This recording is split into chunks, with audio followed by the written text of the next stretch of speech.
August 8th, 1944. Near Mortain, France. Lieutenant John Roller crouches behind his M4A1 Sherman, the 76mm gun barrel, still warm from the previous engagement. Through the grey mist, he sees it, the distinctive sloped armour and long gun barrel of a Panther Ausf, G approximately 800 yards out. His hands are shaking. Every tanker in Normandy knows the statistics. Panthers can punch through a Sherman's frontal armour at over 1,000 yards. The Sherman's standard 76mm AP round? It bounces off Panther armour like a pebble off a castle wall. But today, Roller has something different loaded in his breech. A single round, black tip, marked HVAP in white stencil. His loader, Private Cooper, handed it to him this morning with a grin and said, "They say this one's special, Lieutenant. The Panther's turret begins to traverse. Toward him, Roller has maybe 15 seconds. He doesn't know that the tungsten cord round in his gun is about to change everything the Germans thought they knew about Sherman capabilities. He doesn't know that this experimental ammunition will turn his Ronson lighter, the tanker's dark nickname for Shermans that burn so easily, into a Panther killer. All he knows is he has one shot. What happened next would shock German tank commanders across Western Europe and force them to completely reassess the threat posed by American medium tanks. Let's rewind to June 1944. D-Day has succeeded, but Allied forces are discovering a horrifying reality in the hedgerows of Normandy. Their tanks are catastrophically outmatched. The German Panther Ausf D and G models are technological marvels. The Panther carries a 75mm KWK 42L/70 gun, and that L/70 designation means the barrel is 70 times the caliber length, giving it extraordinary muzzle velocity. This gun can penetrate 150mm of armour at 1,000 yards. The Panther's frontal armour, a sloped 80mm glacis plate at 55 degrees, giving it an effective thickness of around 140mm. Its turret front is 100mm thick. Against this, American tankers are rolling into battle in M4 Shermans, equipped with either the 75mm M3 gun or the newer 76mm M1 gun. The 75mm is basically useless against Panther frontal armour at any combat range. The 76mm is better, marginally. Using standard M62 armour-piercing capped ballistic cap ammunition, it can penetrate roughly 88mm of armour at 1,000 yards. Against a Panther's frontal glasses? No chance.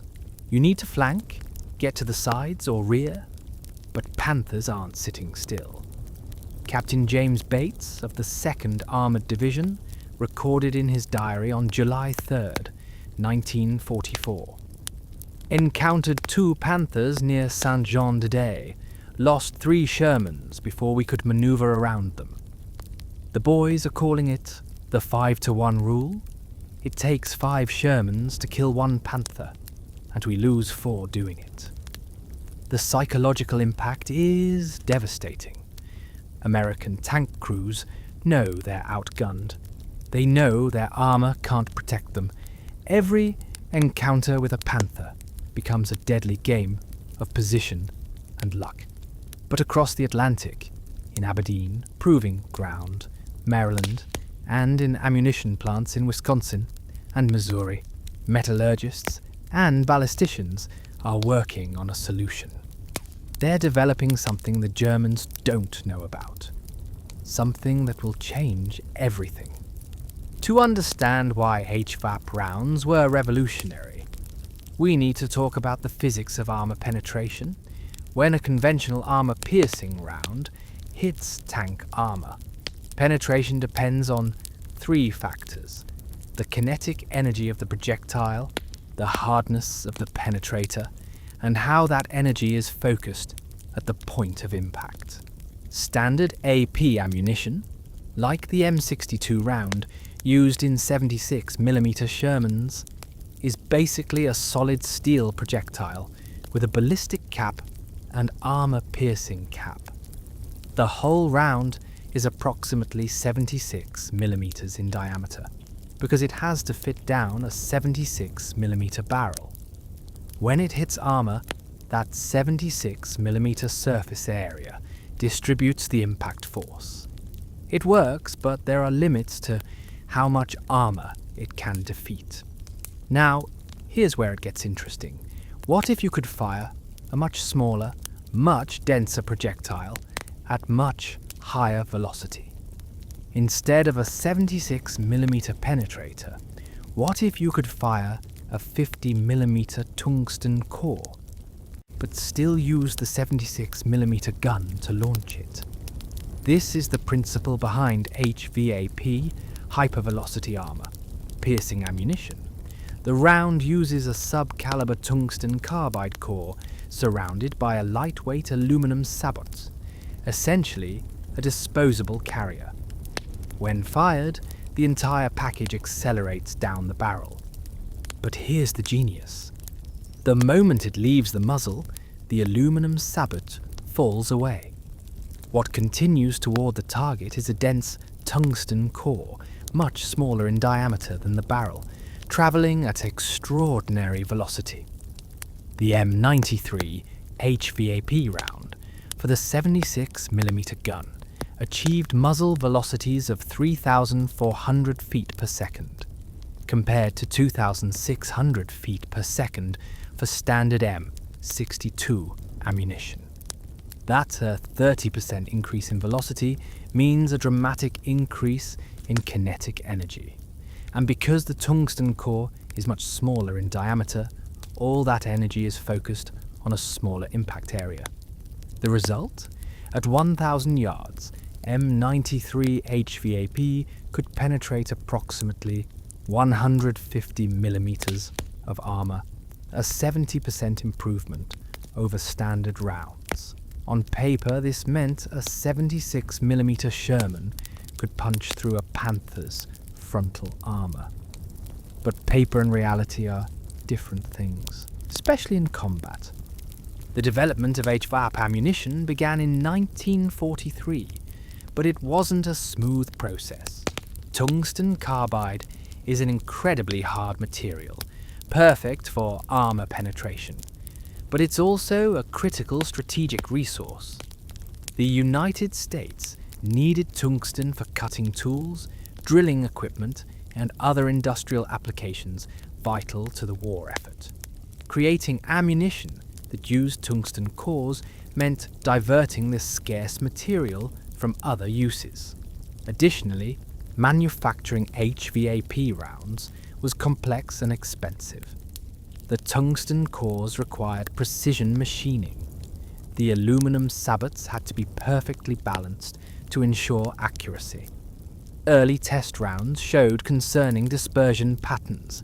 The sabots weren't separating cleanly, causing the tungsten cores to fly erratically. Dr. Samuel Feltman, a metallurgist at Frankfurt Arsenal, later wrote about the development challenges. We knew the concept was sound. We could achieve the penetration in static tests, but making it work reliably in battlefield conditions, with mass production, with acceptable accuracy, that was the real engineering challenge. By January 1944, the problems were mostly solved. The M93 HVAP round for the 76mm gun was approved for production. But there was a catch. Limited availability. Production ramped up slowly through the first half of 1944. By D-Day in June, only small quantities had reached Europe. Tank crews didn't even know the ammunition existed. Priority allocation went to tank destroyer units. the M18 Hellcat and M36 Jackson. Both mounting 76mm guns, were designated anti-tank platforms and got first claim on the special ammunition. Sherman tank battalions? They were low on the priority list. This created a strange situation. The ammunition that could solve the Sherman's Panther problem existed, but most Sherman crews never saw it. Lieutenant William McBride of the 3rd Armoured Division recalled, "We heard rumours. Guys said there was some kind of super round that could kill Panthers from the front. But rumours are cheap in a combat zone. We kept fighting with what we had." Then came August 1944, and everything changed. Let's return to Lieutenant John Roller, crouched behind his Sherman near Mortain on August 8, 1944. The German counteroffensive at Mortain, Operation Lüttich, was Hitler's desperate attempt to cut off American forces that had broken through at Avranches. Panzer divisions, including units equipped with Panthers, crashed into American defensive positions in the early morning hours. Roller's unit, part of the 3rd Armoured Division, found itself directly in the path of the German thrust, and for the first time some, not all, but some, of their Shermans had been issued a small allocation of M93 HVAP rounds, 5 rounds per tank. That's all they got. "Use them when it counts," their company commander told them. Now, with a Panther bearing down on his position through the morning fog, Roller decides this counts. "HVAP loaded," Cooper shouts from inside the turret. Roller's gunner, Sergeant Martinez, has the Panther in his sights. The range is closing, 750 yards now. The Panther's gun is almost oriented toward them. "Fire!" Roller commands. The 76mm gun roars. The tungsten core streaks across the misty field at over 3,400 feet per second. 2 seconds later, it impacts the Panther's frontal glacis plate at a slight angle. The tungsten penetrator punches through 80mm of armor as if it's paper. Inside the Panther, the effect is catastrophic. The penetrator continues through the driver's compartment, through the transmission housing, and into the engine bay. Fragments of the penetrator and armor spalling ricochet through the crew compartment. The Panther lurches to a stop, smoke beginning to pour from the engine deck. The turret doesn't traverse any further. The crew is bailing out. Roller stares. He's just killed a Panther. From the front, at 750 yards. "Jesus Christ," Martinez breathes. "That actually worked." Word spreads through the American tank battalions at Mortain faster than radio reports. The HVAP rounds work. They really work. Over the next 3 days of intense fighting at Mortain, American tank crews using HVAP ammunition record at least 15 confirmed frontal penetrations on Panther tanks, something previously thought impossible for Sherman-mounted guns. German after-action reports from the units at Mortain show confusion and alarm. Panzer commanders report being engaged and penetrated at ranges where they believed themselves safe from Sherman guns. Some reports initially attribute the penetrations to Allied tank destroyers or misidentified British 17-pounder guns. They don't yet understand that the Sherman has gotten an upgrade. By late August 1944, German intelligence has pieced together what's happening. Captured M93 HVAP rounds are examined by Wehrmacht ordnance specialists. The reports make their way up the chain of command. The assessment is alarming. American 76mm guns, previously considered only a moderate threat to Panthers and requiring flank shots, can now penetrate Panther frontal armor at combat ranges when using this tungsten ammunition. This fundamentally changes German tactical calculations. Oberleutnant Hans Becker, a Panther commander with Panzer Lehr Division, wrote in a letter to his brother on September 4th, 1944. "We can no longer assume our frontal armor provides safety against the American medium tanks. Yesterday, Hauptmann Schmidt's Panther was knocked out by a Sherman at over 700 meters frontal hit. This was supposed to be impossible. Command is telling us to increase engagement ranges and avoid close combat. But in the bocage terrain, long-range engagements are not always possible. The Americans are becoming more dangerous. The German response is multifaceted. First, tactical doctrine shifts. Panther crews are instructed to engage at maximum range whenever possible and to prioritize destroying American tanks before closing to medium range. The previous doctrine, which emphasized aggressive close-range combat where Panther armor superiority was decisive, becomes more cautious. Second, German intelligence begins tracking HVAP ammunition availability. They quickly determine that the special rounds are in limited supply. American tanks aren't using them for every engagement.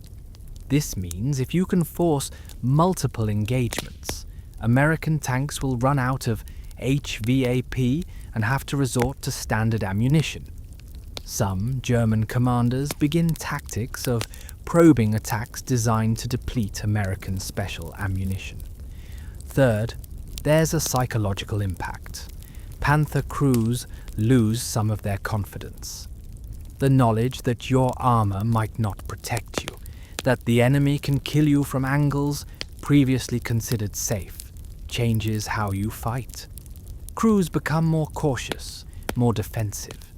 The aggressive spirit that characterized German armored operations begins to erode. Not all at once, not universally, but the cracks are forming. Here's the cruel irony. HVAP rounds could kill Panthers reliably, but American tank crews almost never had enough of them. Production numbers tell the story. From June to December 1944, approximately 400,000 M93 HVAP rounds were manufactured. That sounds like a lot until you consider that there were thousands of American tanks in Europe, each capable of carrying dozens of rounds. Tank destroyer battalions got priority allocation because their primary mission was killing tanks. Sherman battalions, whose role was combined arms support, not tank versus tank combat, got what was left. And what was left wasn't much. A typical Sherman crew might receive 5 to 10 HVAP rounds when available, sometimes none at all. Meanwhile, they carried 60 to 70 standard ammunition rounds, high explosive, white phosphorus, and regular armor piercing. This created impossible tactical decisions. Sergeant Paul Henderson of the 4th Armored Division described the dilemma. You've got 3 HVAP rounds. You're heading into a town where intelligence says there might be Panthers, or might be Panzer Pfeifels, or might be nothing but infantry and anti-tank guns. Do you load the HVAP immediately and risk wasting it on a Panzer IV you could kill with regular AP? Or do you load standard and risk facing a Panther with the wrong round in the chamber? It's roulette with your life as the stake. The supply situation was made worse by logistics. HVAP rounds had to be specifically requisitioned, tracked, and distributed separately from standard ammunition.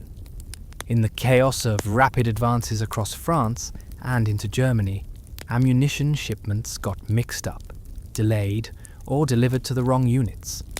Some Sherman battalions, went weeks without receiving any HVAP allocation. Others received shipments only to discover that half the rounds were defective, sabots that didn't separate properly, cores that were off-center, cases that split when fired. Quality control was an ongoing issue. Manufacturing tungsten core ammunition at scale while maintaining precision was difficult. Some batches had failure rates as high as 15%. When you only have 5 rounds and one of them malfunctions, that's catastrophic. By October 1944, tank crews were hoarding HVAP rounds like treasure. Commanders implemented strict controls. HVAP could only be used with officer authorization against confirmed heavy armor targets. Some crews traded cigarettes, alcohol, and other contraband to acquire extra HVAP rounds from tank destroyer units. The German intelligence assessment was correct. American HVAP availability was limited and inconsistent, but even limited availability was enough to change the tactical equation, because the Germans never knew when a Sherman had HVAP loaded. September through November 1944 saw some of the most intense armoured combat of the Western European campaign. American forces pushed through the Low Countries and toward the German border. Panther encounters became more frequent, and wherever HVAP rounds were available, the results were dramatic. On September 19th, during Operation Market Garden, elements of the British XXX Corps included American M4A1 Shermans from attached units supporting the advance toward Arnhem. Near the town of Wegel, a platoon of 4 Shermans encountered 6 Panthers from the 107th Panzer Brigade attempting to cut the corridor. Lieutenant James McKinley commanded the lead Sherman. He had 7 HVAP rounds. The engagement lasted 11 minutes. McKinley's platoon destroyed 3 Panthers and forced the other 3 to withdraw. 2 Shermans were lost, one to a Panther hit, one to a concealed PaK-40 anti-tank gun. But the Americans held the position. McKinley's after-action report is precise. First engagement at 1,100 yards. Loaded HVAP scored penetration on lead Panther. Frontal hit. Panther immediately immobilized. Second Panther attempted flanking maneuver. Traversed turret. Fired HVAP at 800 yards. Side hit. Panther brewed up. Third Panther closing to 600 yards. Final HVAP round. Frontal shot. Penetration confirmed. Remaining Panthers withdrew. German records from the 107th Panzer Brigade show corresponding losses. 3 Panthers destroyed by high-velocity American tank fire, likely 76mm with special ammunition. Similar stories played out across the front. October 3rd, near Aachen, Company B, 3rd Armoured Division, equipped with 76mm Shermans and a limited HVAP allocation, engages Panther elements defending the city approaches. 5 Panthers destroyed, 2 by HVAP frontal penetrations, 3 by flanking shots with standard ammunition. November 8th, Lorraine Sector. A single Sherman, commanded by Sergeant Robert Early, stalks a Panther that's been harassing supply convoys. Early has 2 HVAP rounds. He maneuvers into a hull-down position overlooking a road the Panther uses. When the Panther appears, Early fires at 900 yards. The HVAP penetrates the Panther's turret front. The German crew doesn't survive. These weren't easy kills. They weren't Sherman crews charging Panthers head-on like cavalry. These were carefully planned engagements where commanders used terrain, surprise, and the knowledge that they had the ammunition to penetrate frontally if the shot was good. But the psychological impact on German crews was real. Hauptmann Friedrich Sander, commanding a company of Panthers in 9th Panzer Division, wrote in his personal journal on November 12th, "Our armour advantage is diminishing. Yesterday, 2 of my tanks were knocked out by frontal hits from American medium tanks at ranges exceeding 700 meters. The crews believed they were safe at that range. They were wrong. Morale is affected. The men know that even in a Panther, they are not invulnerable. The erosion of that sense of invulnerability was perhaps HVAP's greatest contribution." December 16th, 1944. The Ardennes Forest. Germany launches its last major offensive in the west. The operation that will become known as the Battle of the Bulge. Hundreds of German tanks, including Panthers and the even more formidable Tiger IIs, crash through American lines in the fog and snow. It's chaos. American units are scattered, surrounded, or overrun, but some units stand and fight, and some of those units have HVAP. Near the town of Stoumont, on December 18th, a small task force of American armour, including 3 M4A 3E 8 Easy 8 Shermans with 76mm guns, establishes a defensive position to block the advance of Kampfgruppe Piper, Joachim Piper's spearhead unit, driving west. Piper's force includes Panthers and Tiger IIs. The Americans are massively outgunned, but they have 37 HVAP rounds between them. Staff Sergeant William Reese commands one of the Shermans. His tank, nicknamed Cobra King, is positioned hull down behind a stone wall overlooking the road into Stoumont. At 14:20 hours, Piper's vanguard appears, 4 Panthers and 2 Tiger IIs. Reese watches through his periscope as the German tanks advance. They're in column formation on the road, constrained by terrain and vehicle debris from previous fighting. Not ideal for them. Perfect for an ambush. HVAP loaded, his gunner reports. Reese waits. Let them get closer. Make the first shot count. 800 yards, 700, 600.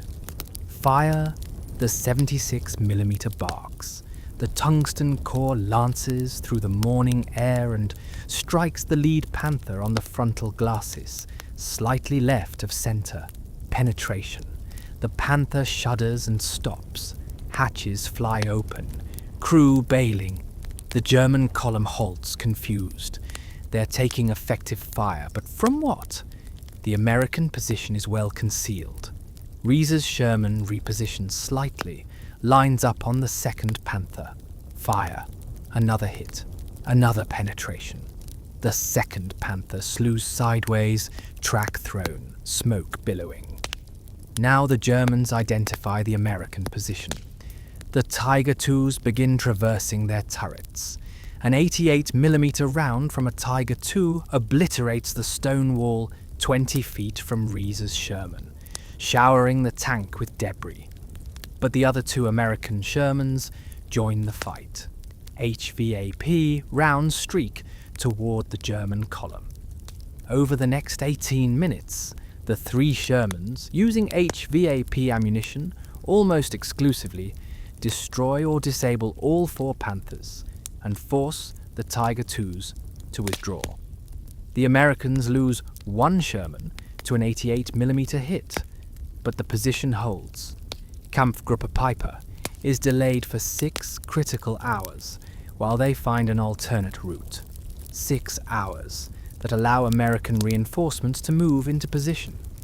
Joachim Piper later stated in interrogation that the American tank resistance at Stoumont was unexpectedly fierce and effective, noting that his Panthers had been engaged at ranges and angles where they should have been secure.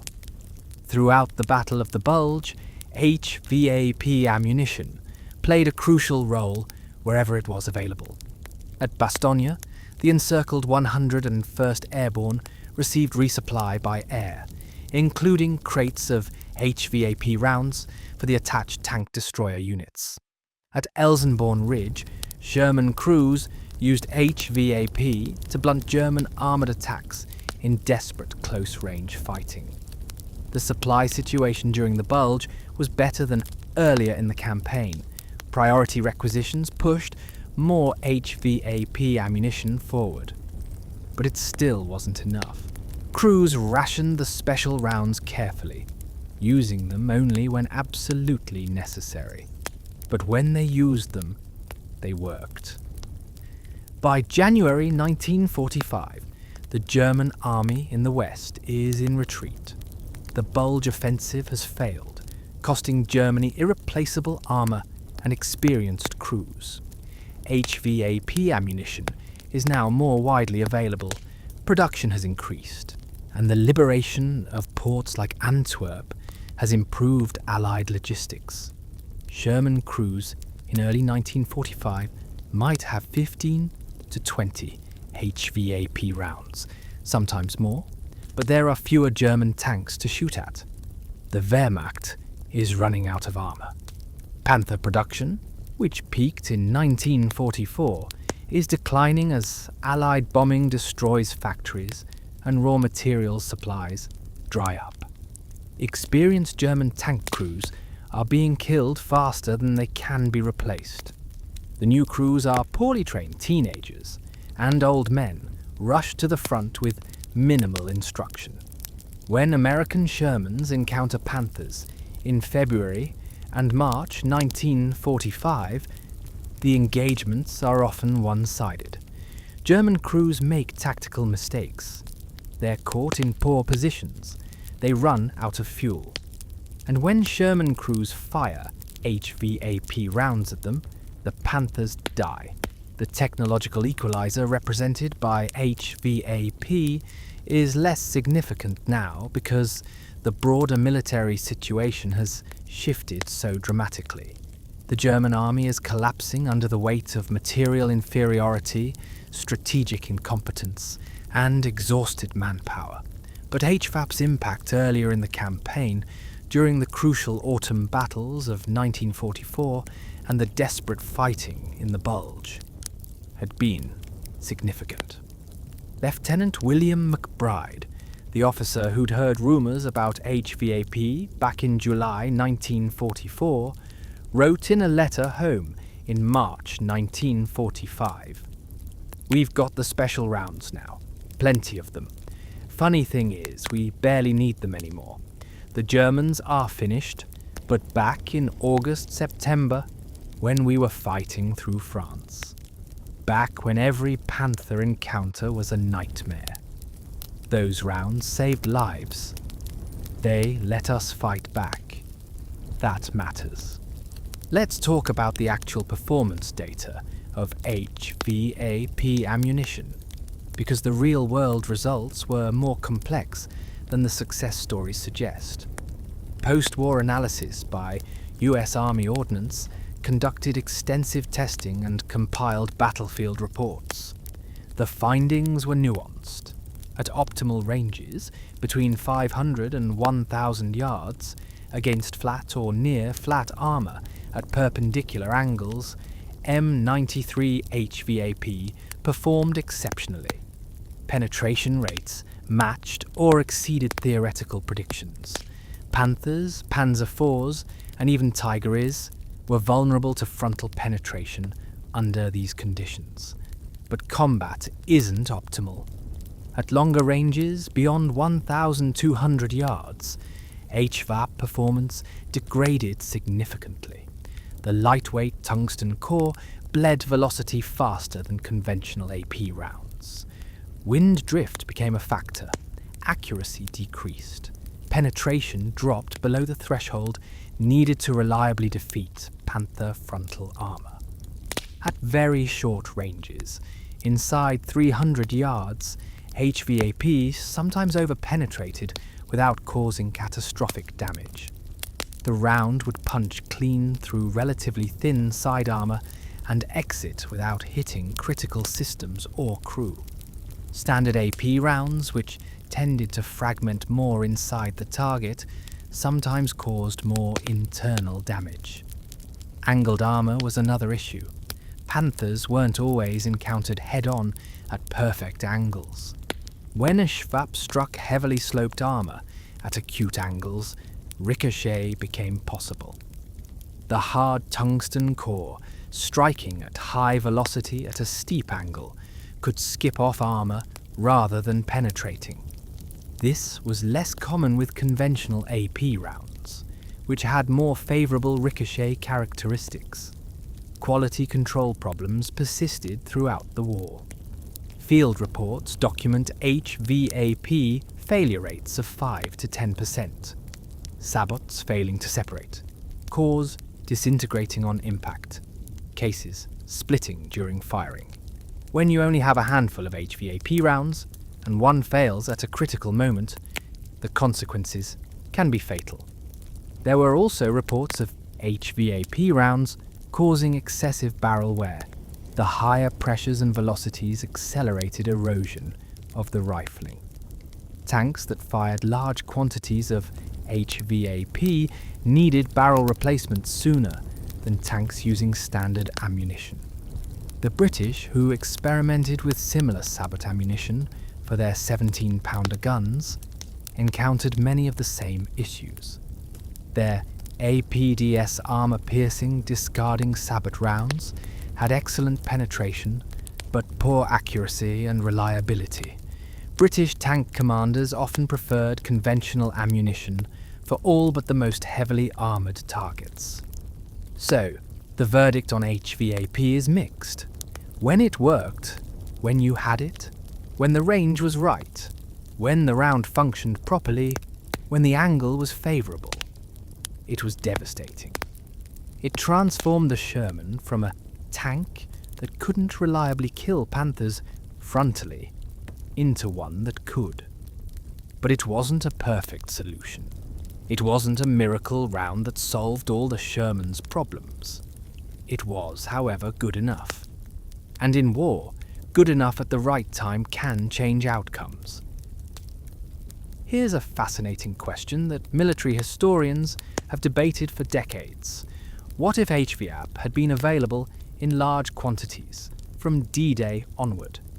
Imagine if every Sherman landing in Normandy had been supplied with 50 HVAP rounds instead of 5 or 0.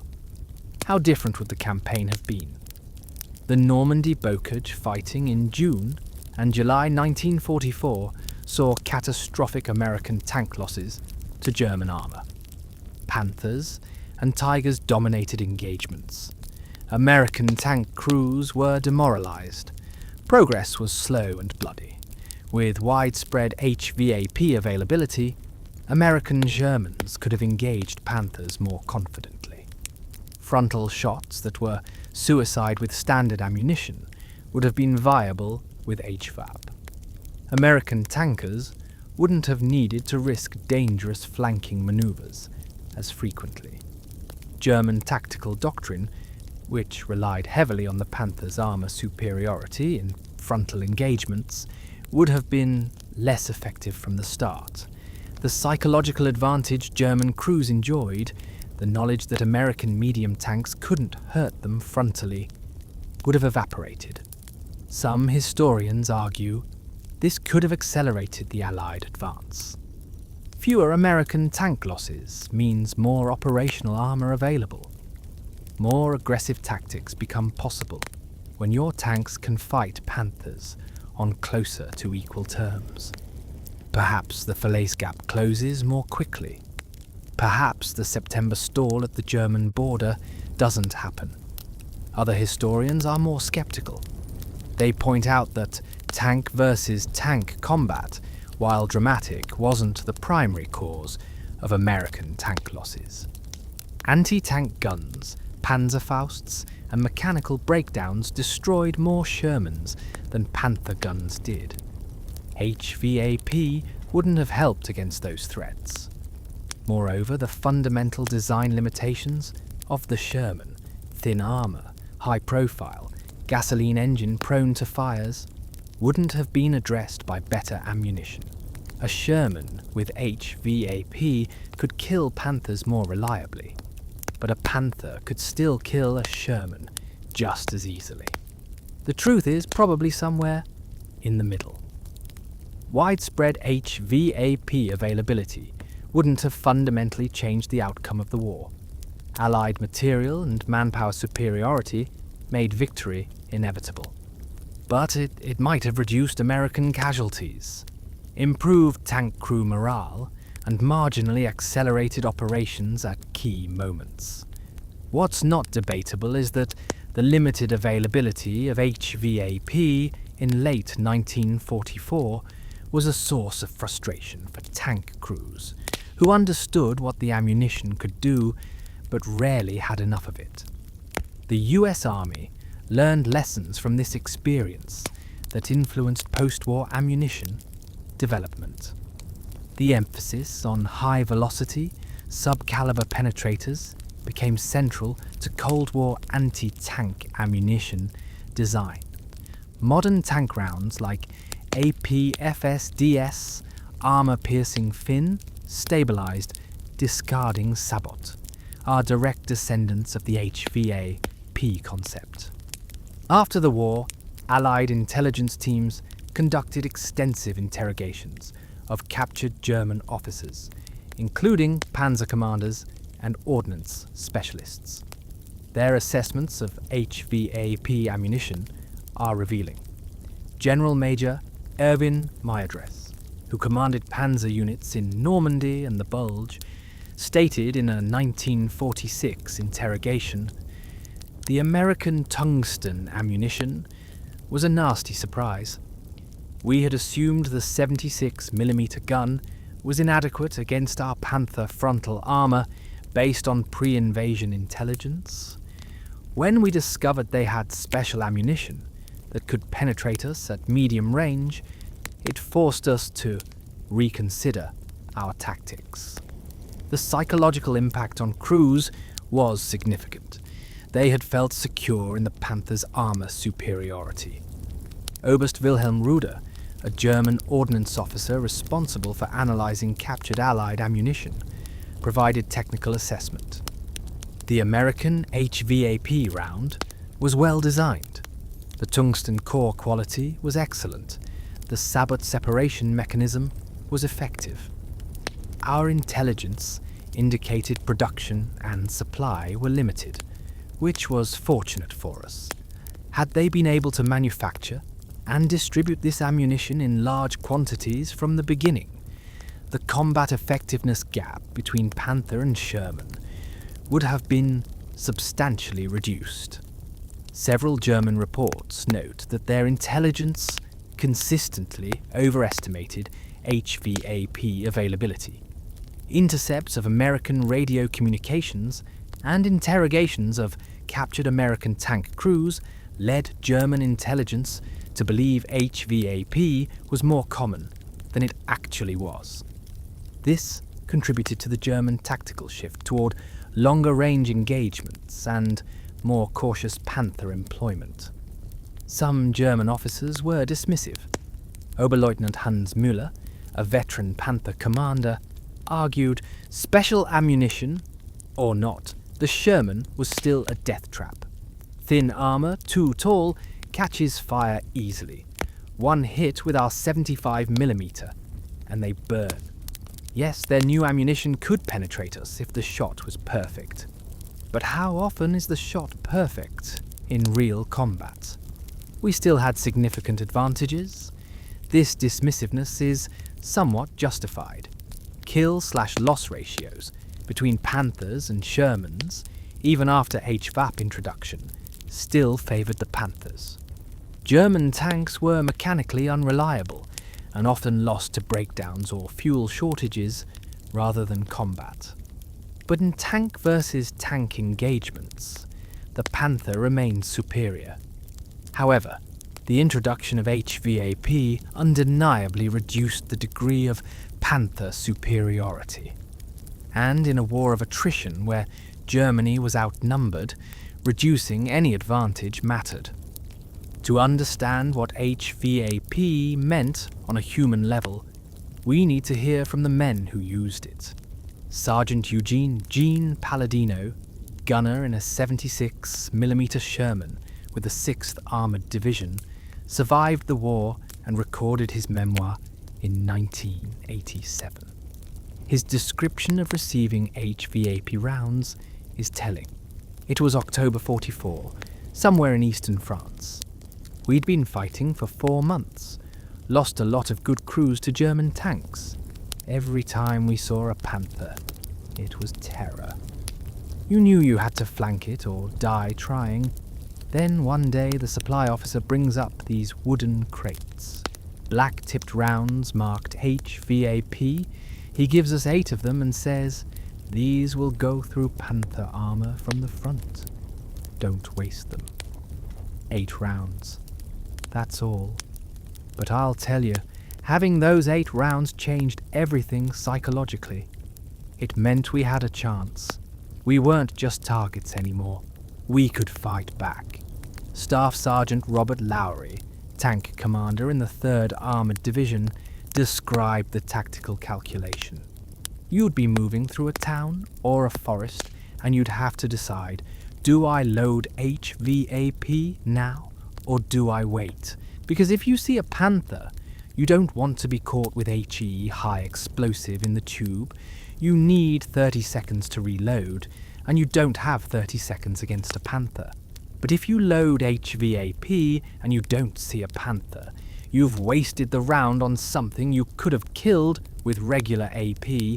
It was psychological warfare with yourself. Every engagement, you're second-guessing your decisions. Lieutenant Frank Odefrid, who fought through the bulge with the 2nd Armored Division, recalled the mixed feelings.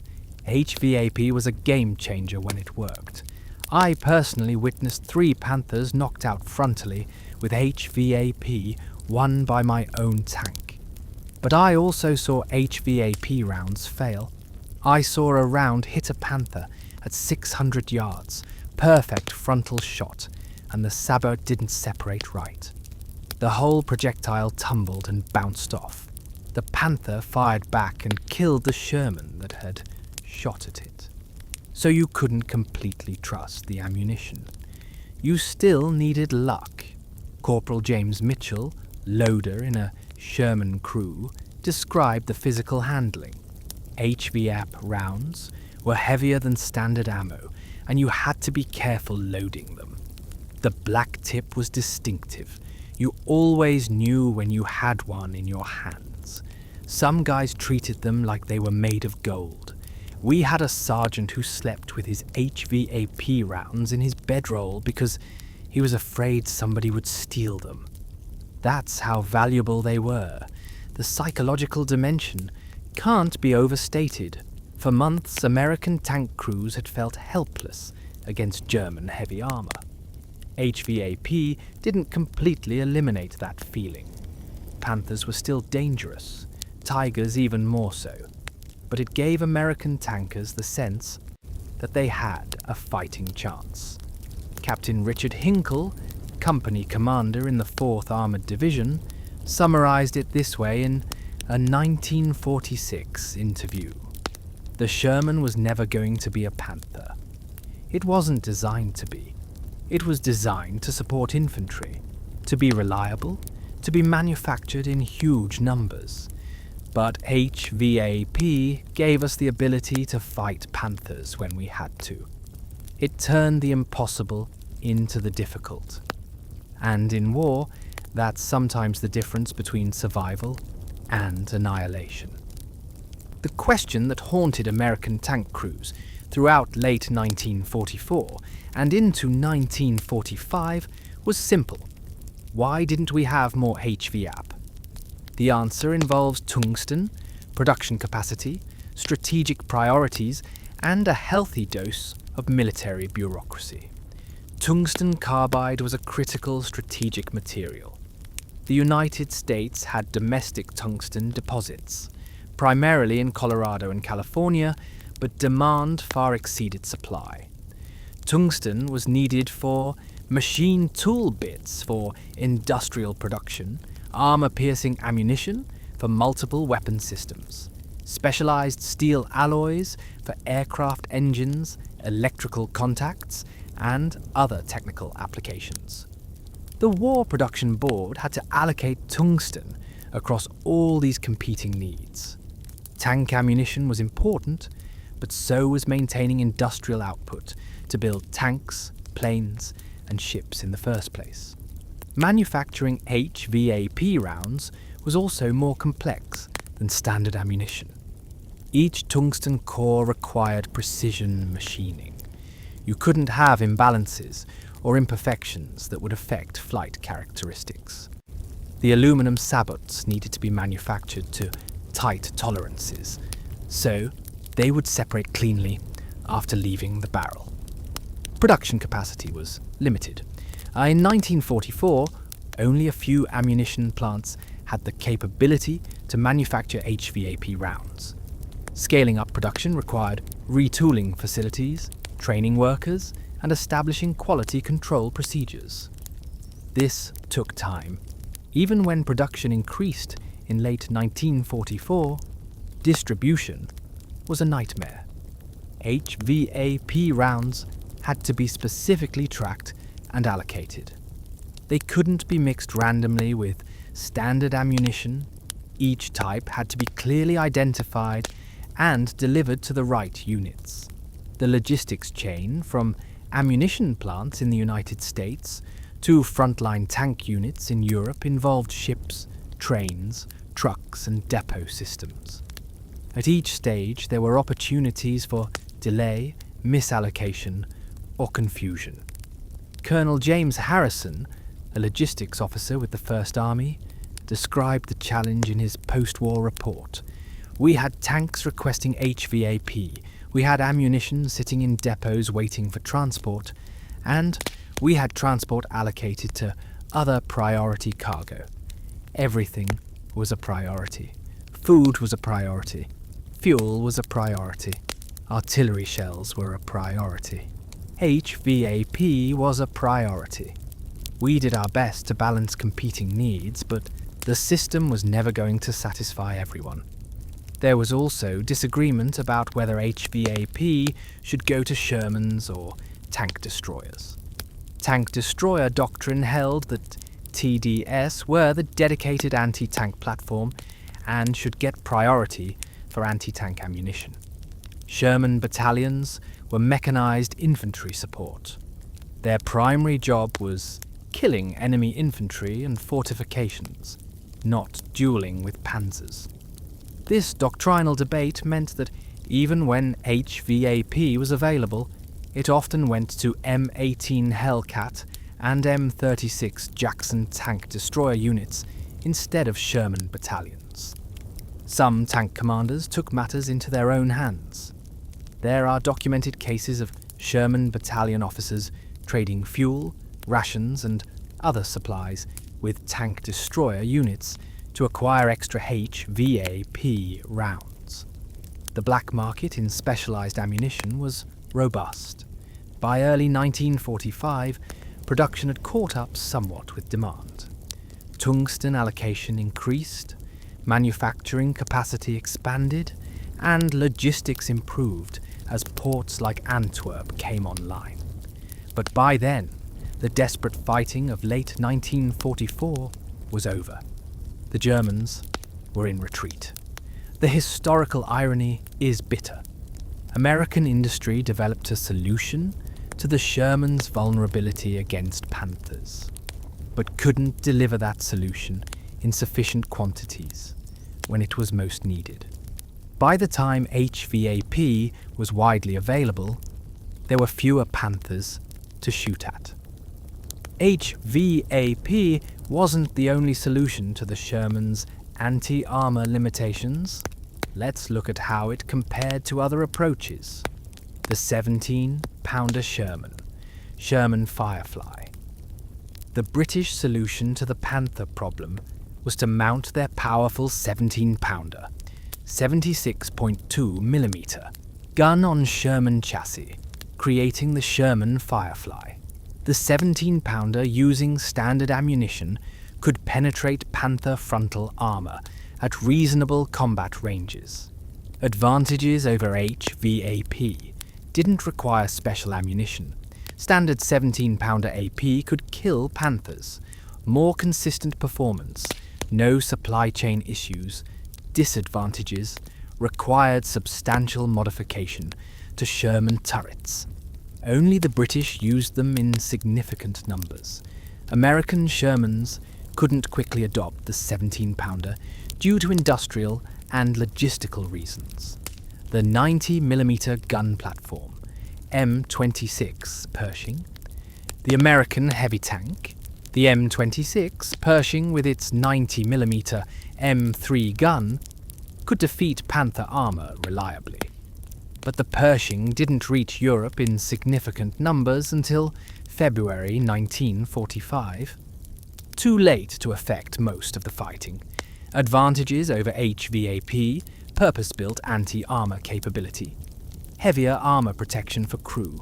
No reliance on special ammunition. Disadvantages: arrived far too late. Only about 20 Pershings saw combat in Europe. Mechanical reliability issues. Slow production ramp-up. Tank destroyer doctrine. American doctrine held that dedicated tank destroyers like the M18 Hellcat and M36 Jackson should handle enemy armor while Shermans supported infantry. This worked on the paper, but broke down in combat when Shermans encountered Panthers without TD support. HVAP essentially allowed Shermans to perform the tank destroyer mission when necessary, compensating for doctrinal weaknesses. Tactical solutions: many American commanders emphasized tactics over technology, superior numbers, better coordination, air support, combined arms operations. The 5 Shermans to kill 1 Panther approach worked, but was expensive in lives and material. HVAP reduced the cost of those tactics. You still needed good tactics, but HVAP meant you could engage Panthers from more positions and angles, reducing the need for risky flanking maneuvers. Post-war assessment US Army Ordnance conducted comparative studies after the war. Their conclusion was that HVAP was a necessary interim solution that partially addressed Sherman limitations, but wasn't sufficient on its own. The ideal solution combined better base vehicle, heavier armor, lower profile, more powerful gun as standard adequate supply of effective ammunition, sound tactical doctrine. The M26 Pershing represented the better vehicle. The 90mm gun was the more powerful weapon. But both came too late. HVAP was what was available when it mattered. It was the solution that could be implemented immediately, without retooling factories or redesigning tanks. And, in that context, it was valuable. HVAP was one move in a technological chess game between Allied and Axis powers that lasted the entire war. When war began in 1939, tank guns and armor were relatively modest. A 37mm gun could penetrate most tank armor. By 1945, guns had grown to 88mm, 90mm, 122mm, and armor had thickened proportionally. This escalation was driven by action and reaction. Germany builds better armor, Allies develop better ammunition. Allies improve their tanks, Germany increases armor thickness. Back and forth each innovation, forcing a counter-innovation. HVAP represented one Allied response to German armor improvements. But the Germans were working on their own advanced ammunition. The Panzergranit 39/42 was a German high-velocity anti-tank round with improved penetration. The Panzergranit 40 used a tungsten core, similar concept to HVAP. The Germans also developed shaped charge weapons, Panzerfaust, Panzerschreck, that could defeat heavy armor without requiring high velocity. These were infantry weapons, but they represented a different technological approach to the same problem. The Soviets, facing German armor on the Eastern Front, developed their own solutions. The 85mm and 100mm guns on T-34-85 and Su-100 platforms could defeat Panthers. Soviet APDS ammunition, though less sophisticated than Western designs, was produced in large quantities. What's striking about HVAP in this context is that it represented an attempt to upgrade existing equipment rather than replace it. The US had millions of 76mm guns already manufactured and deployed. Developing new ammunition for those guns was faster and cheaper than designing and building entirely new tanks and guns. This upgrade the ammunition approach influenced post-war thinking. During the Cold War, NATO forces regularly introduced new ammunition types for existing guns to counter improved Soviet armor. The ammunition evolved faster than the platforms. Modern tank warfare still follows this pattern. The M1 Abrams tank has used the same basic 120mm gun since the 1980s, but the ammunition has evolved through multiple generations: M829, A1, A2, A3, A4, each with improved penetration. HVAP was an early example of this strategy. When you can't quickly change the weapon, change the ammunition. Behind the statistics and technical specifications were individual human beings whose lives were affected by whether or not they had HVAP ammunition. Private First Class. Thomas Hendricks was a loader in a Sherman crew with the 7th Armored Division. On December 17th, 1944, during the Battle of the Bulge, his tank encountered 2 Panthers near St. Vith. His crew had no HVAP rounds. They'd been allocated 5 a week earlier, but had used them all in previous engagements. When they requisitioned more, they were told supplies were temporarily exhausted.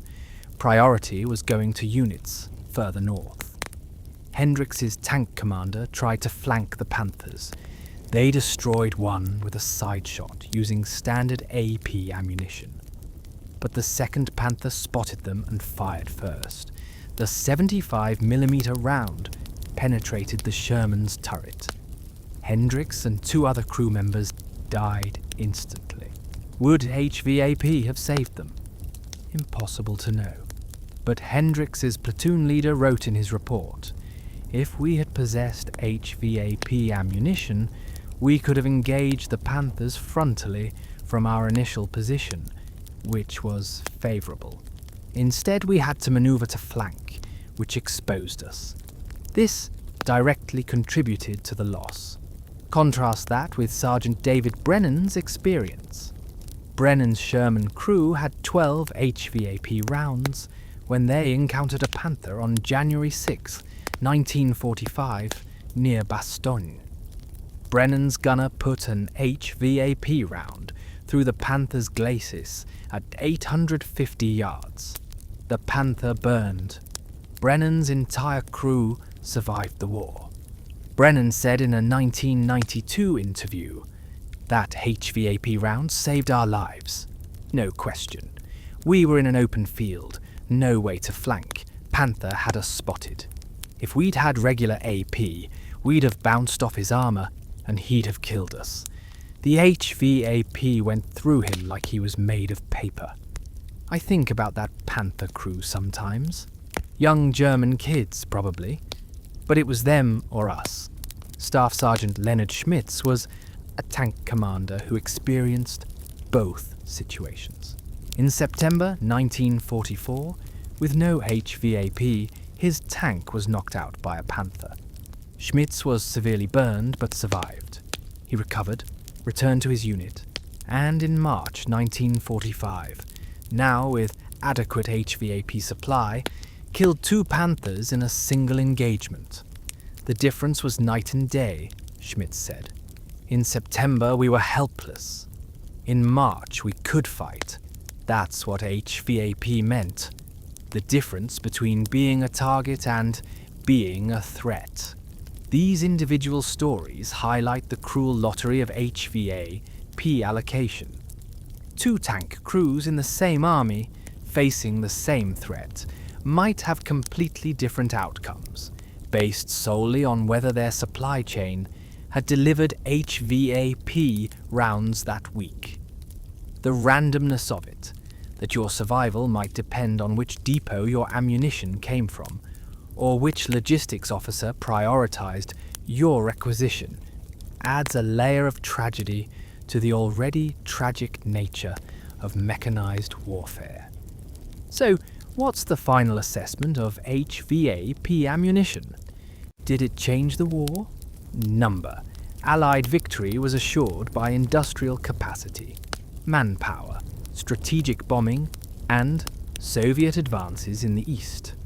No single ammunition type could have altered that fundamental reality. Did it change individual battles? Yes.